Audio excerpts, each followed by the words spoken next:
got us a Alex Bale video. This is Twilight was all in Bella's head. We're reacting to the re-upload, you know what I'm saying, copyright. Shout out to him for uploading the non-copyright version. Let's get it. Dream theories are dumb. Let's just get that out of the way. Any theory where everything happening in a story is all just a dream or a hallucination, or they're in a coma or purgatory or whatever, we can all agree that these theories tend to be very lazy and overdone and usually don't have any evidence besides, whoa, this fictional thing is so crazy and unrealistic, that must mean it's a dream. And I try to avoid these theories. Never liked Twilight, me either. As much as possible. But on the very rare occasion where there actually is an overwhelming amount of evidence to support them, then I think dream theories can be really fun. And believe it or not, but I think that I may have found a piece of media with one of the most compelling undiscovered dream theories of all time. I am of course referring to the iconic 2000s vampire teen romance, Twilight. Now, I'm not afraid to admit that I like Twilight. I think these movies... No, I don't. You ain't doing nothing to my childhood. I can respect this one. Usually I complain. I get a lot... Bro, first of all, hold on, real quick. There was a lot of you in my comments.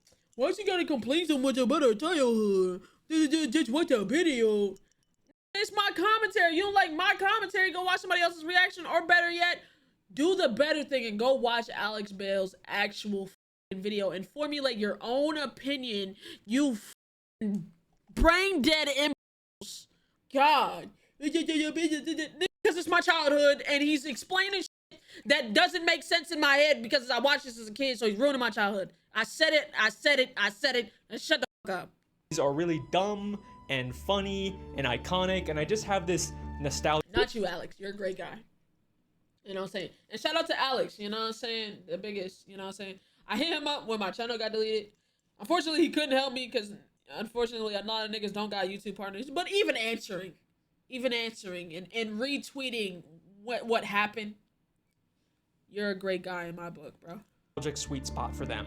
If you were too cool to watch Twilight, it's basically about an awkward new girl at school who meets a mysterious, dreamy guy who keeps staring at her for some reason. But it turns out he's actually a vampire who's in love with her. I like my own personal brand of hair.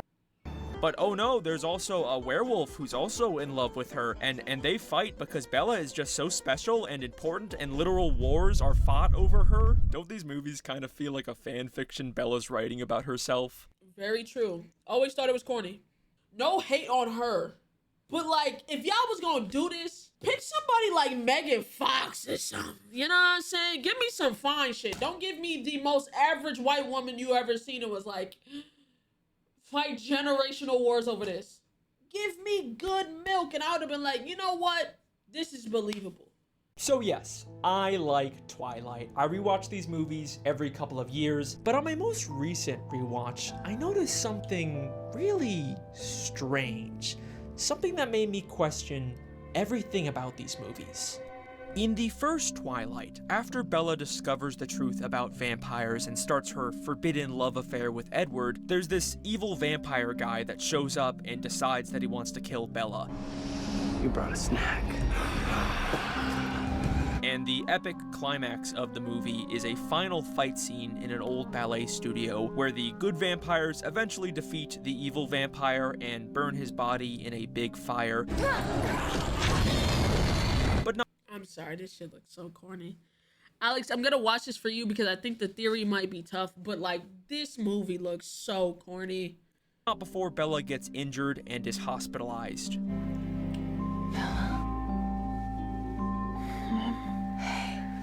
Bella then wakes up in a hospital room with her mom, who thinks that she just fell down some stairs.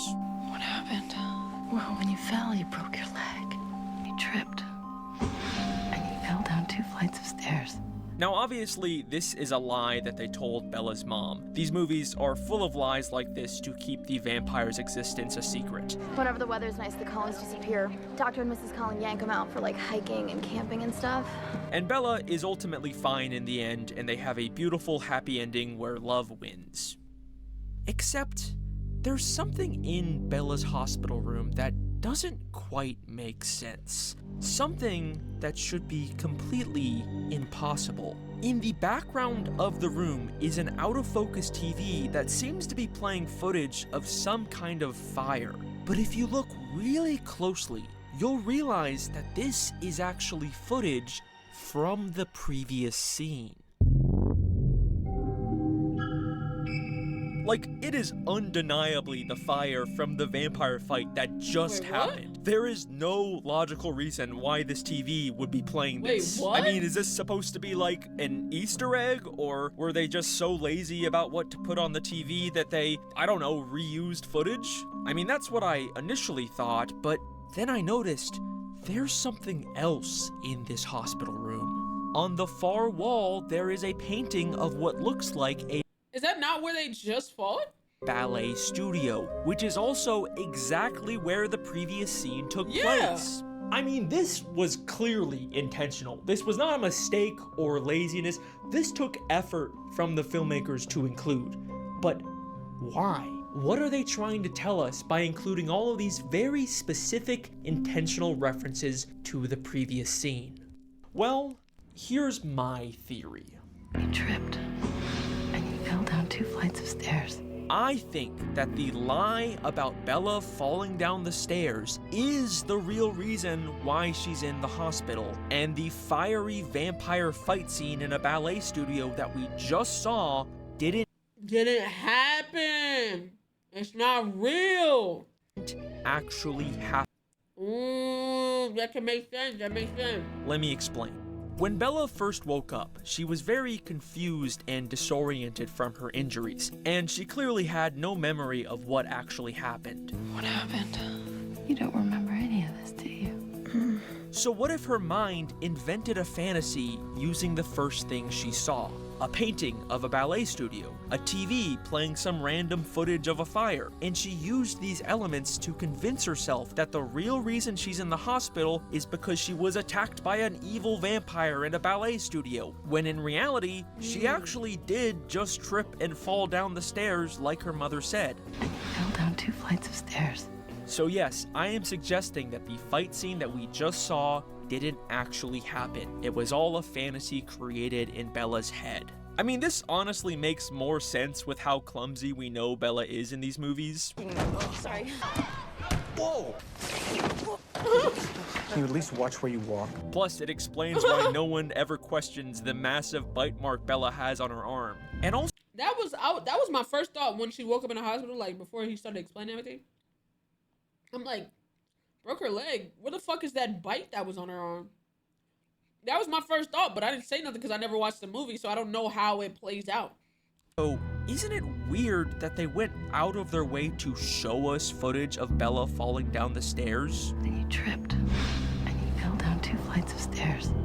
Like, if this was just supposed to be a made-up throwaway lie, then they didn't really need to show it to us, right? I mean, the filmmakers probably put a lot of time and effort into this pretty difficult-looking stunt that we ultimately don't need to see if it's just a lie. Literally. But showing it makes a lot more sense if Bella falling down the stairs Actually happened. is what actually happened, and the fiery ballet vampire attack was just a fantasy. I feel like there's a very good chance that this is actually what the filmmakers were going for. There are a lot of very specific intentional clues here. And that is my Twilight dream theory. This one fight scene didn't actually happen. Bella was just confused after falling down some stairs. Thank you so much for watching. Make sure to You ain't done. like and subscribe. I will see you next time. Hang on a second. If the entire climax of the first Twilight movie wasn't real, then what else isn't real? Like, if they didn't fight in this ballet studio, then what happened to the evil vampire guy who wanted to kill Bella? Did they ever defeat him? Is he still out there? Was he ever real? And also, them killing this vampire in this ballet studio is like a very major plot point for the rest of the franchise. There are several future movies where the entire conflict hinges on this guy's girlfriend trying to take revenge because of what happened specifically in this ballet studio. But if that scene didn't really happen, then None of it could have happened. And suddenly, I am questioning everything about these movies. Wait. Oh, this is all his bit? None of it could have happened. And suddenly, I am questioning everything about these movies. Are vampires even real? Why the fuck? Oh, I forgot he glistens. Yo, this shit's so corny. I can't get jiggy with this shit. Scene tells us that Bella is an unreliable narrator, and we can't trust anything that we see in these movies. And I believe that there is a very good chance that all of the vampires and werewolves and everything supernatural in the Twilight movies may in fact just be something that Bella is imagining. So yes, we are doing a dumb Twilight hallucination dream theory, or whatever you want to call it. And look, it's okay if you don't fully believe me yet, because trust me, there is a lot more evidence in these movies. But before we get into the big stuff, I want to go back and take a look at what the actual story of Twilight might look like if we assume nothing supernatural is real. And again, it's okay if you're not fully on board yet. We're just gonna look at how this interpretation might change things. Oh, also, I'm only gonna be talking about the movies in this theory. I didn't read the books. Sorry. When the phone booth turns white, that Part 1 without the supernatural. So, in the first Twilight movie, Bella Swan is the new girl at Forks High School, and she's kind of awkward and doesn't quite fit in yet. But then she hears about this mysterious cool guy named Edward Cullen, and for some reason he keeps staring at her from a distance. And even stranger, he can't seem to stand being Yo. Bro, I think it was not another teen movie where he did this. And it was like because she had because she stunk or something like that. staring at her from a distance. And even stranger, he can't seem to stand being near her. Today we are going to be observing the behavior of a narrator. Maybe it's because Edward is actually a vampire who can't resist Bella because she's just so special. I like my own personal brand of hair. Or maybe it's because she was clearly awkwardly staring at him first, and also she just came from gym class, so I don't know, maybe she's musty. Maybe she doesn't smell that great right now. So everything that happens at the start of this movie can be pretty easily explained away. Bella doesn't actually witness anything undeniably supernatural until she almost gets hit by a car, but then Edward uses his vampire speed and strength to save her.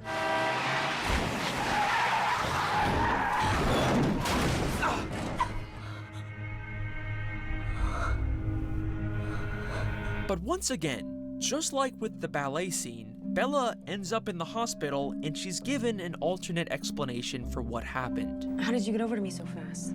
I was standing right next to you, Bella. No, you were next to your car, across the lot. You stopped the van. You pushed it away with your hand. Bella, you hit your head. I think you're confused. She's told that she's just confused and disoriented from hitting her head, and Edward was actually just standing right next to her. Nothing supernatural actually happened. Again, we're supposed to assume that these are lies to hide the fact that Edward is a vampire, but what if, just like with Bella falling down the stairs, She maybe did hit her head and she thought she like, you know what I'm saying? She got a concussion. Gaslighting at its finest. Nah, she got a concussion, twin. Remember, trust, bro.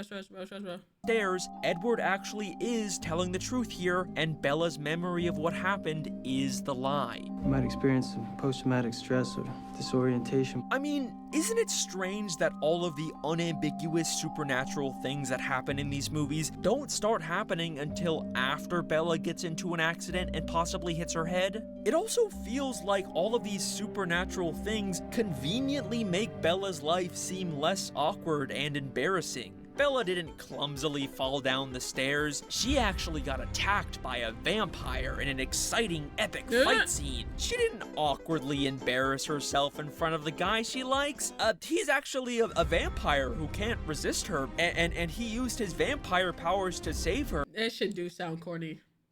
Like, bitch, why is you lying? Nah, that deadass, if somebody came up to me and said all of this, I'd be like, why the fuck is you lying? Like, what do you have to lie for? Like, this is corny as hell. because he's in love with her. Don't these sound like excuses she's making up? Literally. Now look, I'm not trying to say that Bella is this sad, crazy person who can never accept her mistakes or flaws. I think she's genuinely going through a tough time in her life, and this might just be a way for her to cope with things. Plus, she might have a head injury that's seriously affecting her perception of reality. So I do feel a lot of sympathy for Bella in this interpretation of the movie. From this point on, Bella keeps witnessing more and more supernatural things. Cutaways to the Eva could be Bella's fantasies that are based on a real unsolved crime she hears about from her police sheriff father. And I think these could all be fantasies that are fueled by the old local legends she hears about and late night internet research that just ends up confirming her biases.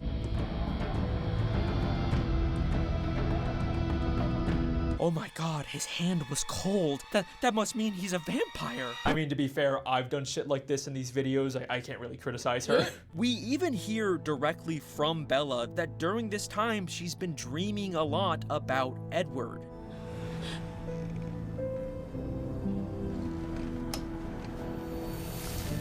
That was the first night I dreamt of Edward Cullen.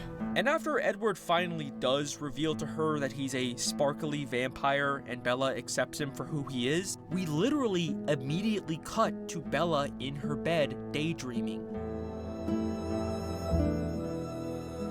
What if she just daydreamed this whole shit? Hold on. We cooking a little bit. Literally, like, she was just daydreaming that whole experience of her, you know, finding out he's a vampire. And it never happened. She was in the bed the whole time. I mean, this transition really feels like that scene was all in her head. It's almost like Bella never actually interacted with the real Edward Cullen after their first couple of awkward encounters. I'm afraid you'll have to stay in biology. I just have to endure it. Bella then goes to Edward's house and meets all of his vampire family, and they spend a bunch of romantic time together. You better hold on tight, spider monkey. But then, right after this, we get a really weird scene with Bella at a diner with just her dad, where they talk about how Bella is always alone. What about any of these other yahoos in town? Anybody interest you? Dad, we can talk about boys? Yeah, I guess not. I just, feel like I leave you alone too much. You should be around people. You don't know she has a whole boyfriend that she went over to his house? There was a whole scene and all of that. Like, I leave you alone. She got time to be daydreaming. Making sense. I'm picking it up. I don't really mind being alone. Which is a weird thing for her to say after she literally just spent a bunch of time with Edward and his family. And it's not like her relationship with Edward is this big secret, because right after this scene, she introduces him to Edward. I want to formally introduce myself. I'm Edward Cullen. Hi, Edward. So why lie here? This conversation almost feels like a moment of truth is poking through, and Bella briefly admits to herself that she's not actually I'm sorry, these niggas in the background faking like they're playing some game is actually blowing me. This corny shit is why I can never watch the movie, bro. Like, look at how, like, why lie what are here? This conversation almost feels like a moment of truth. Like, why are you just randomly tossing a football around in front of a, like, who does that? Who just gets out of a car and starts tossing a football around in a restaurant parking lot? And mind you, they haven't moved anywhere. They're still in front of the glass. Like, there's no room to make no plays or nothing. They just tossing it around, running back. Like, truth is poking through, and Bella, like, what? Briefly admits to herself that she's not actually spending time with a bunch of vampires. I don't really mind being alone. And then we get the iconic vampire baseball scene that we all love. Okay, now I see why you need the thunder. And if you're wondering why Bella would imagine a vampire baseball game of all things, well, the scene right before Bella leaves with Edward to play is Bella on the phone with her mom talking about baseball. So, how's all the baseball stuff going? Oh, Phil's working so hard. You know, Spring training. We're looking for a house to rent in case things become more permanent. Once again, I think Bella's fantasies are taking inspiration from her real life. Her mom sounds pretty happy spending time with her new husband in his new baseball career, so maybe that's why Bella imagined her own version of that happiness. Oh, Phil's working so hard. You know, spring training. Then, of course, the evil... That shit is so sorry. Bro, this movie's so corny. Bro, it's gotta be the gay. It's gotta be the gay. I have to have, like, deep-rooted gayism, and, like, this shit just never appealed to me, because holy fuck. Like, what the fuck was that? Like, what is this? What are these dreads? I'd rather him be bald. Of course, the evil vampire guy shows up and wants to kill Bella, so she has Why did he want to kill Bella? to run far away to keep herself and her father safe. But in order to convince Charlie to let her leave, she says some pretty horrible stuff to him. Look, Bella, I know I'm not that much fun to be around, but I can change that. We can do more stuff together. Like what? Like watch baseball on the flat screen? Eat at the diner every night? Steak and cobbler? Dad, that's you. That's not me. Bella, come on. I just got you back. Yeah, and you know, if I don't get out now, then I'm just gonna be stuck here like Mom. Damn, why'd you say that?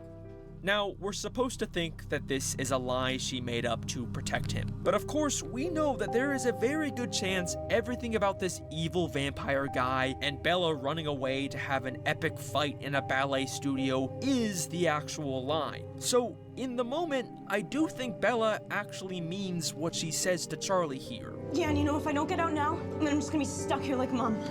Now, of course, Bella feels bad about this later, which is probably another reason why she'd invent a fantasy about an evil vampire hunting her. I mean, it's not her fault she said those terrible things to her father. She's not a bad daughter. She was actually protecting him from the evil vampire. She doesn't need to feel guilty. Again, I'm not trying to say that Bella is this terrible, irredeemable person. She's clearly going through a lot, and after falling down some stairs, she does come back and apologize to her dad. And that is the story of the first Twilight movie without the supernatural. And again, it's okay if you're not fully on board yet, because the next movie in the saga is where everything really starts to click together. Talk to me. So let's take a look at Twilight, New Moon. Talk to me. In New Moon, Edward leaves Bella because he believes she'd be safer if she wasn't around a bunch of vampires. And this movie is about Bella dealing with that breakup and eventually getting closer with her friend Jacob, who then suddenly turns into a sexy werewolf guy who also loves her. But in the end, Bella is reunited with Edward and they live happily ever after again. Now, New Moon is full of little things that line up really well with this theory. I'm just gonna quickly speed run through them. There's the way Edward suddenly disappears when Bella's dad comes in the room. I'll never fail you again. Charlie's coming. Hey. Obviously, we're supposed to assume he used vampire speed, but it also kind of gives off a Bella was actually alone talking to herself vibe. Here's one I really like. Jacob gives Bella a dream catcher and holds it right in front of Edward, almost like we're symbolically equating Edward to a dream. A dream. Just bad dreams. There's also lots of lines after the breakup that really feel like they're directly telling us that the vampire boyfriend version of Edward and his family were never actually real. It'll be like I never existed. The pain is my only reminder that he was real. I don't see Edward anymore. Will it really feel like he never existed? Bella also has this wolf painting in her room before she finds out Jacob is a werewolf, so maybe that's another real-life inspiration example. And also, once again, in this movie, Bella gets into another 2 accidents where she hits her head. Damn! So if Bella didn't already have severe head trauma affecting her, then she definitely does now. Like a motherfucker. But the most interesting thing in this movie is the way that Bella unambiguously hallucinates Edward after he leaves. Keep walking. What the fuck? Stop. You all right? This This is never explained as some kind of supernatural vampire thing. Bella is just straight up hallucinating, and now it's being directly acknowledged by the narrative. I thought that I saw something. You're insane, actually. I saw him. Maybe I'm crazy now. I guess that's okay. I think that the true story of New Moon is really about Bella struggling to hold on to her fantasy and slowly coming to terms with her reality. That she dreaming, I don't see yeah. Edward It's like it's anymore. not real. Will it really feel like he never existed? Maybe the real-life, non-vampire Edward and his family did actually move away from Forks, and now their absence at school is making it harder for Bella to keep her epic vampire romance fantasy going. And now, when imaginary Edward does rarely appear, it's much more obvious to her that he's not actually real. Okay. There's specifically a moment when Bella revisits the field that she used to spend time with Edward in that really gives this feeling like she's actually realizing it was all a lie. It was I dead. will find the place where I can see him again. And all the flowers were dead and shit. Oh yeah. It's all in her head. Cause how all of a sudden this shit just stopped growing there? Cause y'all stopped visiting? It just stopped growing cause y'all stopped visiting? Yeah, fuck off.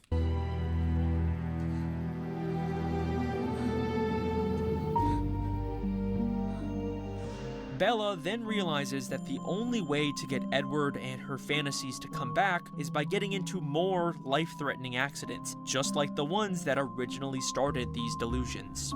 If a rush of danger is what it takes to see him, then that's what I'll find. What the fuck? Wait, she was Wait, so she put herself in danger to see this. Okay, yeah, nah. She's like, I'm losing my mind, and the only way to see him is to hit my head and lose my mind some more. Yeah, get the fuck out of here. This shit was never real. This is 100% believable. But it only works temporarily, and eventually there's a point in this movie where Bella starts spending a little more time with her real-life friend Jacob and a little less time focusing on the vampire Edward fantasy. I wish I could tell you about Jake. He makes me feel better. He makes me feel alive. And it seems like she might actually start to accept her real life for what it is and finally be willing to let go of all of these supernatural fantasies. The hole in my chest. Well, when I'm with Jake, it's like it's almost healed. But then something changes. As Jacob and Bella get closer, it becomes clear that Jacob wants something more romantic from her. But Bella, understandably, isn't really interested in something like that right now, so she keeps turning him down. Probably has that flu that's going around. What? I can't hold your hand? Jake, please, don't do this. Why? Because you're about to ruin everything. And I need you. And then suddenly, Jacob decides to leave Bella and completely stop talking to her. Jake, your dad says you have mono. He won't let me visit, but would you call me? Hey, it's me again. I'm sorry about what I said at the movie theater. I just wanted to hear your voice, so no pressure. Jacob, please, call me. This is obviously very tough and confusing for Bella, and it's very similar to what she experienced with Edward at the start of the first movie. And I think Hold on! Her being rejected and him rejecting her and him not coming back, she starts making shit up in her head because she can't cope with the fact that she lost. Hold on. Okay, sorry, piece it together. This unfortunately leads to Bella backsliding into her fantasies again, because the very next time she sees Jacob, oh look, he suddenly looks completely different, and then oh, he's also a sexy werewolf now, and he was actually just avoiding Bella to protect her, just like Edward. I promised I wouldn't hurt you, Bella, and this is me keeping that promise. See, it wasn't her fault that he left. Everything's happy again. Yay! This is pretty much exactly what happened in the It's literally a coping mechanism. Okay. The first movie. Bella felt alone and embarrassed, and she got a head injury, and then suddenly a big supernatural fantasy took over her life. I even feel like it's the same situation where she never actually saw the real Jacob again, and everything after him shutting her out is a complete fantasy, just like Vampire Edward. But having a fantasy werewolf Jacob back in her life is not enough for Bella this time. She still wants Edward back too. I'm all right. Until I'm alone. But I realize where I have to go, what I have to do to see him again. So now she's convinced herself that the only way to do that is by taking some very drastic measures, and Bella decides to jump off of an extremely dangerous cliff into the ocean. Don't do this. Please. You won't stay with me any other way. Crazy bitch.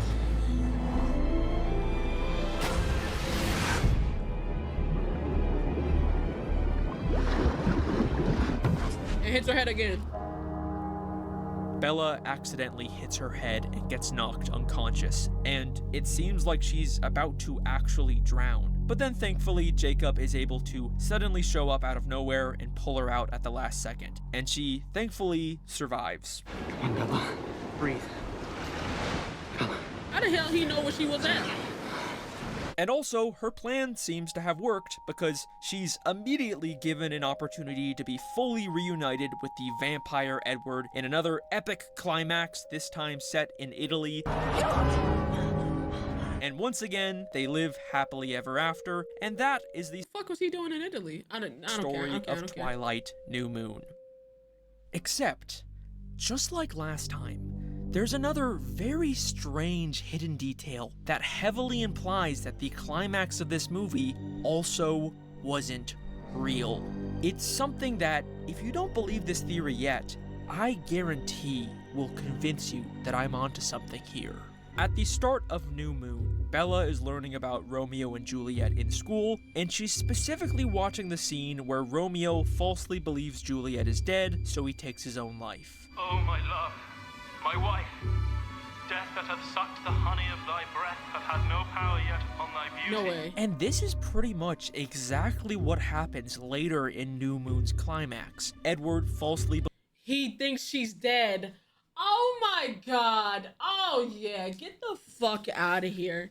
Get the fuck out of here. Get the fuck out. This is not real. It's all in her head. believes Bella drowned after jumping off the cliff, so he tries to expose his sparkly vampire skin in public, which would force the evil head vampire guys to kill him. Now, this does work really well with my theory. You could definitely make the case that this inspired Bella's fantasy later on, but I'm also not gonna pretend like this is the most mind-blowing smoking gun ever. I mean, this is obviously just pretty basic foreshadowing. Lots of shows and movies have done this exact same thing. It can be, but just with all the build-up and all the nonsense already in that motherfucker, I don't believe it. They do it in Breaking Bad. They do it every fucking... What? Wait, what? They done this exact same thing. They do... Oh, that was what was on the what's the name? Do it in Breaking Bad. They do it every fucking 10 seconds in Stranger Things. It's not that big of a deal. But what makes this example different from any of your other standard run-of-the-mill foreshadowings is the Romeo and Juliet book that Bella was reading. A book that we only see for a few seconds at the very start of the movie. Because if you look really... They got the same shit on. They got the same... Oh my god, get the fuck out of here. Closely. Not only... Like, what? Can you see the exact same red cloaks that everyone is wearing in the climax, but also the same exact... It's the same building? Yeah, get that shit out of my face. Bro, this shit's not real. Fucking building that the climax takes place in. Literally, this building is the evil head vampire lair that shows up in all of the future Twilight movies. This is not just a cute little coincidence or foreshadowing. This is literally an exact photo of what will happen at the end of this movie, just like with the ballet studio. Bella read the book and saw this cover, and that's what she used to imagine this entire fake climactic scene. There is no other explanation for this. The vampires and the werewolves in these movies are all inside of Bella's head. I am sorry if that ruins the fun of Twilight for you, but the evidence here is pretty hard to argue with. That shit's okay. Very... So, after New Moon, it seems like Bella fully embraces her fantasy forever. Because going forward, these movies kind of go off... That was so gross. I don't know. Why did they CGI that baby like that? Embraces her fantasy forever. Because going forward, these movies... They CGI'd the fuck out this baby. kind of go off the rails and fully commit to being large-scale, epic, supernatural Marvel movies where tons of crazy stuff is always happening, and there's not really any more signs of what's actually happening in Bella's real life. And this is about where I planned on ending this video, because it felt like everything in this theory was wrapped up pretty nicely. But there was still something that was bothering me. A single question that I've been trying to ignore because it implies something really far out there and uncomfortable, even for this already insane video. But unfortunately, I couldn't stop myself from asking this one final question. How exactly did Bella get out of the water at the end of New Moon?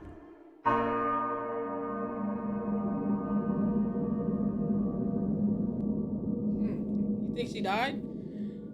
You think, she probably died, and everything else she's imagining, being pregnant and all that, she didn't. Well, obviously, Jacob pulled her out at the last second, right? But how do you know she was there? That's what I said.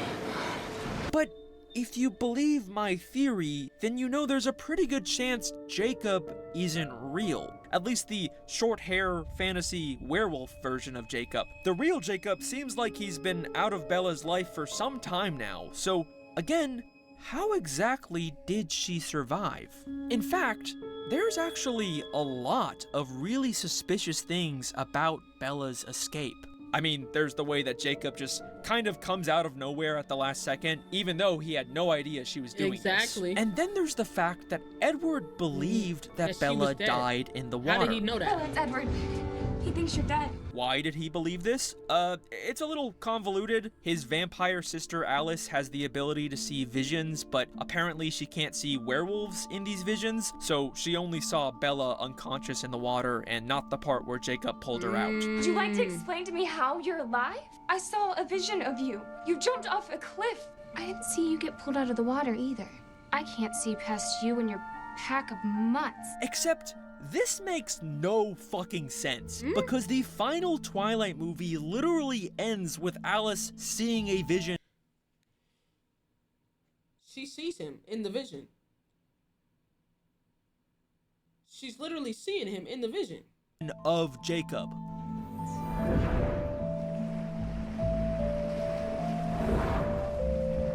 So, Jacob being a werewolf clearly isn't the reason why she never saw him pull her out. What if the reason for all of these contradictions is because Bella was never actually pulled out of the water? What if Bella actually drowned? I didn't see you get pulled out of the water either. So yeah, this is the dumb idea that I couldn't stop thinking about. What if Bella actually died after cliff diving at the end of New Moon, and everything after this is just something she's imagining in her final moments? So yes, I am officially committing to a dumb purgatory coma theory or whatever. And yes, I know it sounds like a stretch even for this video, but you gotta admit, there's something kind of interesting about it. It explains why this series has such a shift into full-on fantasy blockbuster after this movie. And these movies already have a precedent for your life flashing before your eyes when you're close to death. So it's not too far-fetched that Bella would be imagining years worth of things in this one little moment. And even the story of Twilight after New Moon kind of lines up with what Bella would be experiencing in the water. One of the main focuses in these movies from now on is whether or not Bella will be turned into a vampire and the consequences of that. I have to figure out what to tell people. Why they'll never see me again. I don't care how miserable your human life is. We'll always be this, frozen, never moving forward. You wouldn't have to change for me, Bella, or say goodbye to anybody. On one hand, she'll get to live forever in a fantasy vampire world, but she'll have to give up her life and leave everyone she cares about with them believing she died. Is that Charlie? Eventually we'll have to tell him you didn't make it. He needs to mourn, Bella. You gotta admit, it's a pretty similar dilemma to what Bella is facing here in the water, as she's on the brink of losing her life and her loved ones forever. Why they'll never see me again. Eventually we'll have to tell him you didn't make it. There's also a lot of repeated water and cliff imagery after this point, almost like a constant reminder of Bella's real that she circumstances. really jumped off the cliff and she not. In Breaking Dawn, during her honeymoon, Bella even jumps off of another cliff into water, and then a song plays in the background that says, "Only a dream."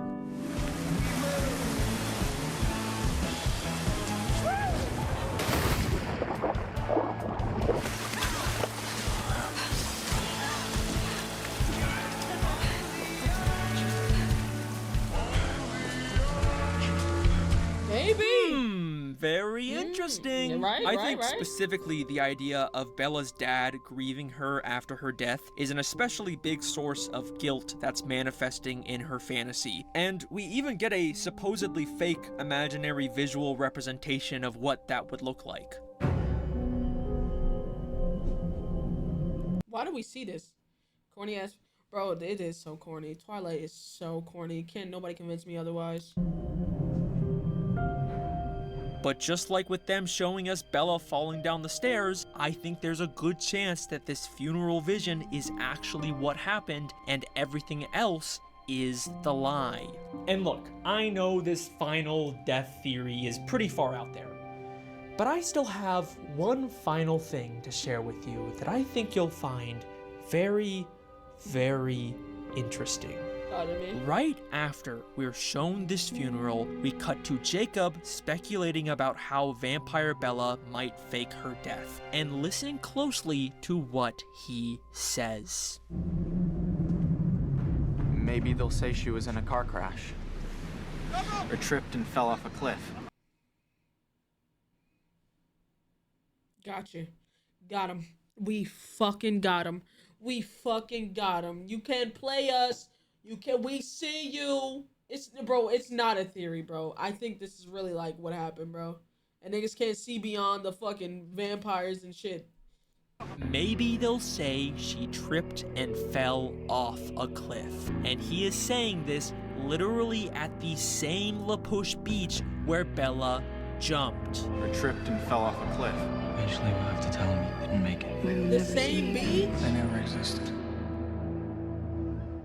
So, there you go. It's up to you whether you want to believe this little extra final drowning theory, but I think there's some pretty compelling evidence for it. And of course, even though Bella's guilt and struggles do manifest here, ultimately this is still all a wish fulfillment fantasy where everything gets to work out in the end. So Bella doesn't actually lose Charlie, and everyone still gets their happy endings, and I think that is at least a nice, comforting final thought for Bella as she drifts away into the water. And that is my Twilight dream theory. I know it is very sad and very dark, but at the end of the day, it's just a new way to look at these movies, so you can take it or leave it. But I think it adds a lot of interesting new layers on a rewatch. I'm sure I will keep making more dumb dream theories that end with a character having a final death hallucination. I promise I'm not trying to do this on purpose. But until then, thank you so much for watching. I will see you next time. W. Cooked up, cooked up, cooked up, cooked up. He reveals which team he's on at the very end. Hold on. I'm Team Edward, by the way, if you were curious. I was Team Jacob for a bit, but once he imprinted on the baby, then they lost me. Okay. W video.